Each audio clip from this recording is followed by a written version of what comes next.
வீட்டில் இருக்கிற எல்லா பெண்களுக்கும் ஏதாவது ஒரு முட்டி வலியோ, இடுப்பு வலியோ, கழுத்து வலியோ கம்பல்சரி இருக்கும். ஏன் அப்படின்னாக்க பெண்களுக்கு வந்து ஒரு குறிப்பிட்ட ஏஜுக்கு அப்புறம் கால்சியம் அப்சார்ப்ஷன் நேச்சுரலாகவே உடம்புல கம்மியாகிறதுனால தேய்மானங்கள் வந்து ரொம்ப அதிகமாக ஏற்படும். சிலருக்கு பாருங்க ஒல்லியாக இருப்பாங்க, ஆனால் வந்து அவங்களுக்கு தேய்மானம் அதிகமாக இருக்கும். பட் ஆனால் அவங்களுக்கு வலி கம்மியாக தான் சொல்லுவாங்க. ஆனால் சிலருக்கு வந்து அந்த தேய்மானம் கம்மியாக இருக்கும், ஆனால் வந்து வலி வந்து ரொம்ப அவங்களுக்கு வந்து அதிகமாக இருக்கும். சிலருக்கு வந்து கால் நடக்கும்போது அவங்களுக்கு வந்து அந்த உணர்வு இருக்காது. குதிகாலில் வந்து வலி இருக்கும். கொஞ்ச நேரம் நிற்கிறாங்க அப்படின்னாக்கா அவங்களால நிற்க முடியாது. ஏன்னா டக்குன்னு ஒன்று குதிகால் வலி வரும், இல்லைன்னா கெட்டக்கால் வலி வரும், இல்லை முட்டியில் வந்து பயங்கரமாக வலி இருக்கும். தொடர்ந்து இந்த மாதிரி நிறைய பிரச்சனைகளை இந்த மூட்டெலும்பு தேய்மானம் இருக்கிறவங்க சந்திப்பாங்க. பொதுவாக வந்து இந்த மாதிரி தேய்மானங்கள் கால்சியம் டெஃபிஷியன்சி ஏற்படும். ப்ளஸ் வந்து நிறைய காரணங்களால் வந்து நம்ம சொல்லியிருந்தோம். இப்போ நாம் இதுக்கு மருந்தாக வந்து நம்ம என்ன கொடுப்போம் அப்படின்னாக்க,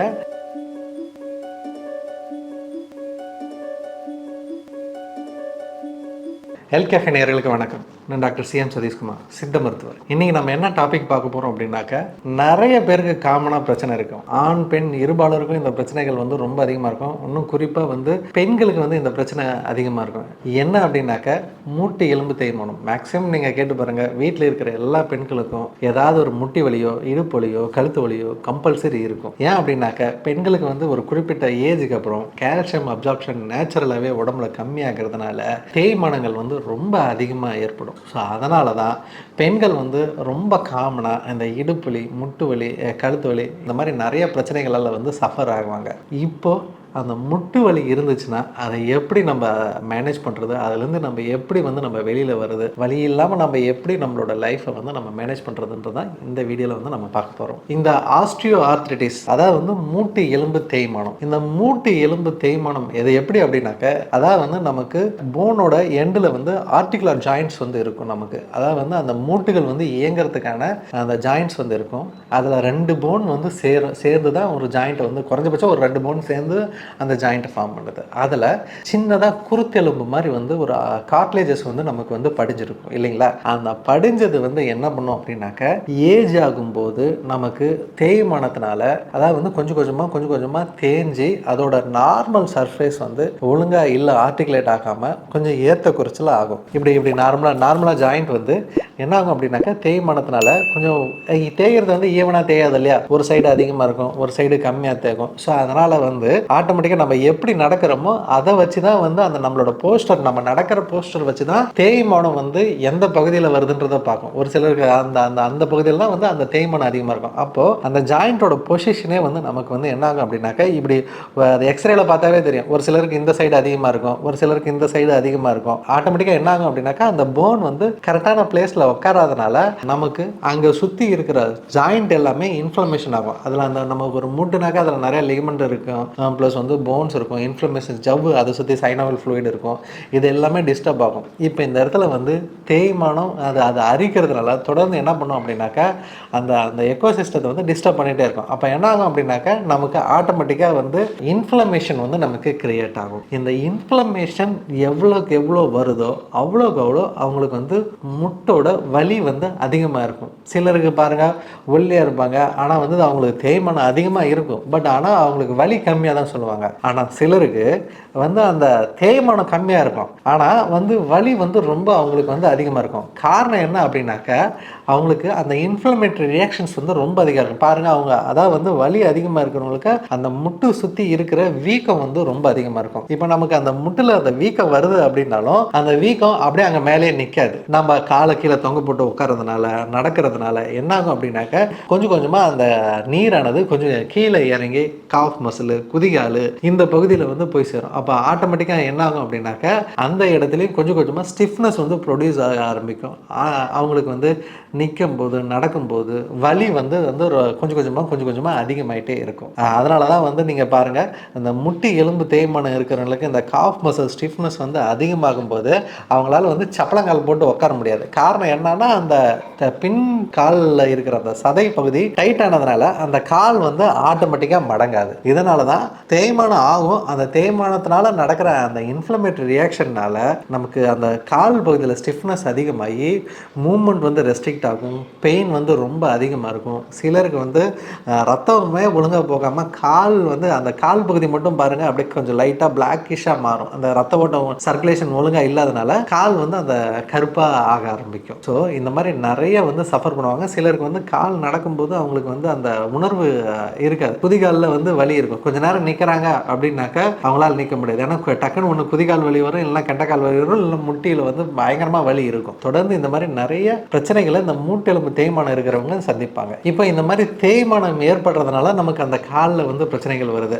ஆக்சுவலாக இது வந்து ஏஜ் ரிலேட்டட் ப்ராப்ளம் தான். ஆனால் ஏஜ் ரிலேட்டட் ப்ராப்ளம் மட்டுமே கிடையாது. இந்த மாதிரி தேய்மானங்கள் நிறைய நமக்கு இன்ஃப்ளமேட்டரி டிசீஸ்னால வரலாம். அதாவது வந்து என்னன்னாக்கா ஆட்டோ இம்யூன் டிசீஸ்னால வரலாம், இன்ஃபெக்ஷன் சம்திங் வைரல் இன்ஃபெக்ஷன். இப்போ நமக்கு டெங்கு சிக்கன் குனியா காலத்திலலாம் வந்து ஜாயிண்ட் பெயின் வந்து ரொம்ப அதிகமாக இருக்கும். இதெல்லாம் வந்து என்ன பண்ணோம் அப்படின்னாக்கா அந்த ஜாயிண்ட்டுகளை வந்து தான் அரிச்சு நமக்கு வந்து இன்ஃப்ளமேஷனை வந்து கிரியேட் பண்ணுது. ரொமட்டாய்டு ஆர்த்ரைட்டிஸ் அதுவும் நமக்கு ஆட்டோ இம்யூன் டிசீஸ்னால வருது. சில டைமில் பீட்டா ஹிமோலைட்டிக் ஸ்டெப்டோகாக்கைன்னு ஒரு இன்ஃபெக்ஷன் வந்து நமக்கு அது வந்து ஜாயிண்ட்ல வந்து நமக்கு உடம்புல இன்ஃபெக்ஷன் வந்து அந்த மூட்டுகளை வந்து டேமேஜ் பண்ணுது. அதுக்கப்புறம் கீழ்வாதம் அப்படின்னாவே அந்த இன்ஃப்ளமேட்டரி டிசீஸ். அதனால அந்த நார்மலாகவே நம்ம ரத்தத்தில் வந்து சில அலர்ஜிகள் வந்து ஏற்படுறதுனால மூட்டுக்கு வந்து வீக்கம் வந்துடும். இதுதான் வந்து நம்ம கீழ்வாதம் அப்படின்றத நம்ம சொல்கிறோம். சரிங்களா? இந்த மாதிரி பல ரீசன்னால வருது. மெயினாக வந்து நமக்கு ஓஏ அப்படின்னாவே இந்த ஏஜ் ரிலேட்டட் ப்ராப்ளத்தினால தான் இந்த தேய்மானங்கள் வந்து நமக்கு அதிகமாக வருது. இதில் எந்த காரணத்தினால வந்திருந்தாலும் சரி இந்த கார்ட்லேஜஸ் வந்து டேமேஜ் ஆகும். அந்த டேமேஜஸ் ஆகிறதுனால இன்ஃப்ளமேட்டரி ரியாக்ஷன்ஸ் நடக்கும். இன்ஃப்ளமேட்டரி ரியாக்ஷன்ஸ் நடக்கிறதுனால ஸ்வெல்லிங் வரும். ஸ்வெல்லிங் வந்துச்சுனாவே ஆட்டோமேட்டிக்காக வலி ரொம்ப அதிகமாக இருக்கும். எவ்வளோக்கு எவ்வளோ வீக்காக இருக்கும் அவ்வளோக்கு எவ்வளோ வலி அதிகமாக இருக்கும், அவ்வளோக்கு எவ்வளோ சஃபர் ஆகுவாங்க. இதுக்கு நம்ம எப்படி மேனேஜ் பண்ணணும் அப்படின்னாக்க, இப்போ நம்ம சொல்லியிருந்தேன் அதாவது வந்து இன்ஃப்ளமேஷன் நடக்கும். இன்ஃப்ளமேஷன்னால வீக்கம் வரும். வீக்கம் வந்துச்சுன்னா கால் ஃபுல்லாக வந்து காஃப் மசில்ஸ் எல்லாமே டைட் ஆகும், குதிகால் வலி இருக்கும். இந்த மாதிரி நிறைய சிம்டம்ஸ் சொல்லியிருந்தேன் இல்லைங்களா? அந்த இன்ஃப்ளமேஷன் அந்த இன்ஃப்ளமேஷன்னால அந்த கால் பகுதியில் இருக்கிற காஃப் மசிலாக இருக்கட்டும், இந்த முட்டி ஜாயிண்ட்டில் வந்து அந்த நீ ஜாயிண்ட்டில் இருக்கிற அந்த சுற்றி இருக்கிற மசில் ஆகட்டும் என்ன ஆகும் அப்படின்னாக்கா கொஞ்சம் கொஞ்சமாக டைட் ஆகிருக்கும். அந்த ரத்தக்கட்டு மாதிரி உருவாகி கொஞ்சம் நாளடைவு ஆகும்போது அது வந்து ஒரு இது ரிஜிடிட்டியை வந்து ஃபார்ம் ஆயிருக்கும். அதான் வந்து மசில் வந்து நல்லா ஸ்பேசம் ஆயிருக்கும். அந்த முட்டு பகுதியை வந்து ஜென்ட்லாக ஒரு மசாஜ் கொடுத்து அந்த மசில்ஸ் எல்லாத்தையும் ஃப்ரீ பண்ணும். அதே மாதிரி தான் அந்த கெண்டக்கால் பகுதி, அந்த கெண்டக்கால் ஆகட்டும், காஃப் மசில் ஆகட்டும், இந்த பகுதிகளில் கொஞ்சம் நல்லா ஜென்ட்லாக அந்த மசாஜ் கொடுத்து ஏதாவது வந்து நல்லா ஆயிலாக, எந்த ஆயிலாக இருந்தாலும் சரி, நிறைய மெடிக்கேட்டட் ஆயில் இருக்குது, அதில் ஏதாவது ஒரு ஆயிலை போட்டு கொஞ்சம் நல்லா அந்த மசாஜ் கொடுத்தீங்க அப்படின்னாக்கா அந்த பகுதி வந்து என்ன ஆகும் அப்படின்னாக்கா நமக்கு கொஞ்சம் நல்லா லூஸ் கொடுக்கும், சர்க்குலேஷன் வந்து இதாகும். ஸோ நீங்கள் ஜென்டலாக மசாஜ் கொடுத்த பின்னாடி கொஞ்சம் நல்லா உப்பு வறுத்து நல்லா ஒத்தல் கொடுத்தாலும் சரி, நல்லா உப்பு நல்லா வறுத்துட்டு ஒரு டர்க்கி டவல் மாதிரி நல்லா கெட்டியான துணியில் கட்டிட்டு அந்த கெண்டைக்கால் பகுதியோ இல்லை வந்து நீ பகுதியோ வந்து கொஞ்சம் நல்லா ஹீட் பண்ணிங்க அப்படின்னாக்கா அந்த ஹீட்டுக்கு என்ன ஆகும் அப்படின்னாக்கா ஆட்டோமேட்டிக்காக அந்த ஸ்டிஃபாக இருக்கிற பகுதி எல்லாமே ஹீட்டு அப்ளை ஆன உடனே அந்த இடத்துல வந்து கொஞ்சம் லூஸ் கொடுக்கும்.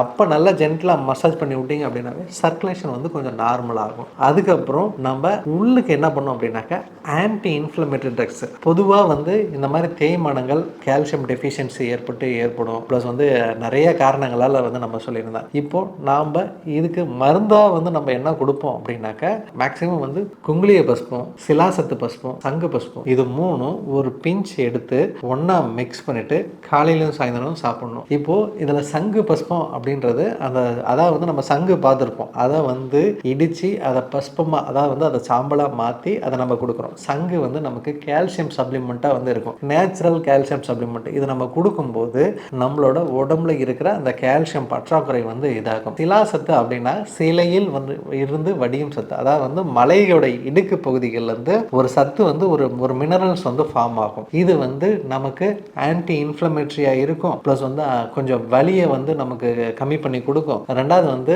இம்யூனிட்டியை வந்து பூஸ்ட் பண்ணி கொடுக்கும், மசில் ரிலாக்ஸ் பண்ணி கொடுக்கும். இது வந்து உடம்புக்கு தேவையான சக்தியை வந்து கொடுக்கும். அதுக்கடுத்து வந்து குங்குளியமும் வந்து என்ன பண்ணும் அப்படின்னாக்கா இன்ஃப்ளமேட்டரி ஆன்டி இன்ஃப்ளமேட்டரி ரியாக்ஷன் தான். ப்ளஸ் வந்து மசில் ஸ்பேசத்தை வந்து இதை கம்மி பண்ணக்கூடியது. ப்ளஸ் வந்து பிளட் சர்க்குலேஷன்ஸ் வந்து இன்க்ரீஸ் பண்ணி கொடுக்கும். ப்ளஸ் வந்து இது டயூரிட்டிக் ஆக்ஷன் உண்டு, உடம்புல இருக்கிற நீரை வந்து வெளியேற்ற தன்மை உண்டு. அதுக்கடுத்து வந்து கால்சியம் சப்ளிமெண்ட்டுக்கு சங்கு பஸ்பம் இது பண்ணும், சிலாசத்து பஸ்பம் நம்ம உடம்புக்கு தேவையான விட்டமின்ஸை வந்து நமக்கு கொடுக்குது. ஸோ இது மூணும் கொடுக்கும்போது ஆன்டி இன்ஃப்ளமேட்டரியாக வரும், பெயின் வந்து அந்த ஸ்வெல்லிங்கை ரெடியூஸ் பண்ணும், மசில் ஸ்பேசத்தை கம்மி பண்ணும். இது எல்லாமே சேர்ந்து கொடுக்கும்போது அந்த முட்டி பகுதி நமக்கு, அதாவது வந்து எக்ஸ்டர்னலாக நம்ம தெரப்பி பண்ணிட்டு இன்டர்னலாக இந்த மருந்து சாப்பிட்டுட்டு வந்தாங்கன்னாவே முக்கால்வாசி இந்த நீ ப்ராப்ளம் வந்து கம்ப்ளீட்டாக வந்து பெயின் இல்லாமல் மேனேஜ் பண்ணிக்கலாம். அந்த இன்ஃப்ளமேட்டரி ரியாக்ஷனும் கம்மியாகி நமக்கு ஆட்டோமேட்டிக்காக இதுலேருந்து நம்ம வெளியில் வந்துடலாம். ஸ்வெல்லிங்னால மசில் டைட்னஸ்னால ஒழுங்காக ரத்த ஓட்டம் இருக்காது. நமக்கு இந்த ரத்த ஓட்டம் இல்லாமல் இருக்கும்போது ஆட்டோமேட்டிக்காக என்ன ஆகும், கால் வந்து நம்னஸ் வந்து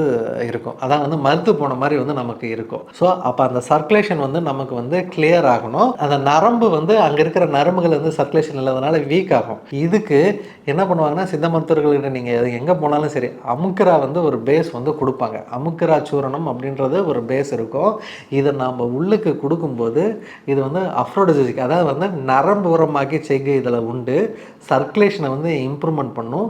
இதுக்கு கூட வந்து சிலாசத்து சேர்த்து கொடுக்கும்போது நமக்கு அந்த சர்க்குலேஷன் நார்மலாகும். நரம்பு அந்த பெயின் வந்து நல்லா குத்துற மாதிரி இருக்கிற வலி எல்லாமே வந்து நமக்கு கம்மியாகும். நரம்பு ஸ்ட்ரென்தன் ஆகும். அந்த மறுத்து போகிற பிரச்சனை எல்லாமே இருக்காது. இப்போ நம்ம சொல்லியிருந்தோம், அதாவது வந்து அவங்களுக்கு கால் வந்து நிறைய டிஃபார்மிட்டிஸ் மாதிரி ஃபார்ம் ஆகிருக்கும். அவங்களால வந்து காலை வந்து நீட்டி மடக்கி சப்பளங்கால் போட்டு உட்காரவே முடியாது. காரணம் அந்த காஃப் மசில்ஸ் எல்லாமே ஸ்டிஃப்னஸ் ஆகிருக்கிறது. இதை நம்ம எக்ஸ்டர்னலாக மசாஜ் பண்ணி கொடுக்கும்போதே அந்த மசில் ரிலாக்ஸ் ஆகும். ப்ளஸ் வந்து இது கூட அந்த கால்சியம் சப்ளிமெண்ட் வந்து நம்ம கொடுக்கணும். அந்த கால்சியம் சப்ளிமெண்ட் கொடுக்கும்போதே அதாவது வந்து கால்சியம் சேனல் அப்படின்னு சொல்லிட்டு ஒவ்வொரு செல்லுலேயும் இருக்கும். அந்த கால்சியம் வந்து நமக்கு போதுமான அளவு கிடைச்சிச்சுனாவே மசில் ரிலாக்ஸ் ஆகும். இப்போ நமக்கு வந்து அந்த மசில் ஸ்டிஃப்னஸ் வந்து நமக்கு நார்மல் ஆகும். ப்ளஸ் வந்து உள்ள அதுக்கு சங்கு புஷ்பம் வந்து சித்த மருத்துவத்தில் கொடுக்காங்க. இந்த சங்கு புஷ்பத்தை வந்து நம்ம கொடுக்கும்போதே கால் அந்த டைட்னஸ், இன்ஃப்ளமேஷன், வீக்கும் நமக்கு தேவையான சக்தி கிடைக்கிறதுனால ஆட்டோமேட்டிக்காக வந்து நமக்கு வந்து அந்த நீ பெயின் கம்மியாகும், மசில் ரிலாக்ஸ் ஆகும். ப்ளஸ் வந்து காலை நம்மளால் சப்பளங்கால் போட்டு நல்லாவே மடக்கி உட்கார முடியும். சிலருக்கு வந்து இன்ஃப்ளமேட்டரி ரியாக்ஷன் அதிகமாகி, அதாவது வந்து ஒன்றும் இல்லை, வீக்கம் அதிகமாகி அந்த ரெட்னஸ் மாதிரி வந்து நமக்கு வந்து ஃபார்ம் ஆகிருக்கும். அப்போ அந்த பகுதியில் இருக்கிற அந்த இன்ஃப்ளமேஷனை வந்து நம்ம கம்மி பண்ணணும். ஒன்றும் இல்லை, அதுக்கு எக்ஸ்டர்னலாக நல்லா சுக்கு இருக்குது பார்த்தீங்களா, அந்த சுக்கை வாங்கி பொடிச்சு நல்லா முட்டையோட வெள்ளைக்கரு இல்லைன்னா தண்ணியில் கரைச்சா கூட போதும். அதை கரைச்சிட்டு எங்கே உங்களுக்கு வீக்கம் இருக்கோ அந்த இடத்துல சின்னதாக வந்து ஒரு 10 மாதிரி வந்து அப்ளை பண்ணிங்கனாவே அந்த சுக்கில் இருக்கிற அந்த பொடி வந்து அங்கே இருக்கிற நீரை வந்து கொஞ்சம் கொஞ்சமாக அந்த வீக்கத்தை கம்மி பண்ணுறது நீங்கள் பார்க்கலாம். இல்லை மருந்தாக எனக்கு கிடைக்கணும் அப்படின்னு நினச்சிங்கனாக்க நாட்டு மருந்து கடைகளில் மூசாம்பரம் பற்றுன்னு இருக்கும் உங்களுக்கு. அதை வாங்கி அந்த மூசாம்பரத்தை வாங்கி அதை பொடிச்சு அதை வந்து பற்று மாதிரி போட்டிங்கனாவே வந்து உங்களுக்கு அந்த இன்ஃப்ளமேட்டரி ரியாக்ஷன்ஸ், அந்த வீக்கம் நல்லாவே வந்து குறையிறத நீங்கள் பார்க்கலாம். 2 நாள் அந்த வீக்கம் உங்களுக்கு கம்ப்ளீட்டாக வந்து சேஞ்ச் ஆகிருக்கும். இதே மாதிரி இன்டர்னலாக நம்ம உள்ளேயும் நம்ம எடுத்து எக்ஸ்டர்னலாகவும் நம்ம ட்ரீட்மெண்ட் கொடுக்கும்போது கம்ப்ளீட்டாக நமக்கு இந்த நீ பெயின், அந்த இன்ஃப்ளமேட்டரி ரியாக்ஷனால் நடக்கிற பிரச்சனை, தேய்மானம் கண்ட்ரோல்ட் ஆகும். அந்த ட்ரைனஸ் போகும். நமக்கு வலி இல்லாமல் நம்ம லைஃப்பை நார்மலாக மேனேஜ் பண்ண முடியும். இதே மாதிரி நிறைய சித்த மருத்துவ குறிப்புகளோட தொடர்ந்து உங்களை சந்திக்கிறேன். நன்றி, வணக்கம். இந்த வீடியோ உங்களுக்கு பிடிச்சிருந்தா லைக் பண்ணுங்க, ஷேர் பண்ணுங்க, கமெண்ட் பண்ணுங்க. மறக்காம ஹெல்த் கஃபே தமிழ் சேனலை சப்ஸ்கிரைப் பண்ணிட்டு பெல் பட்டனை கிளிக் பண்ணிடுங்க.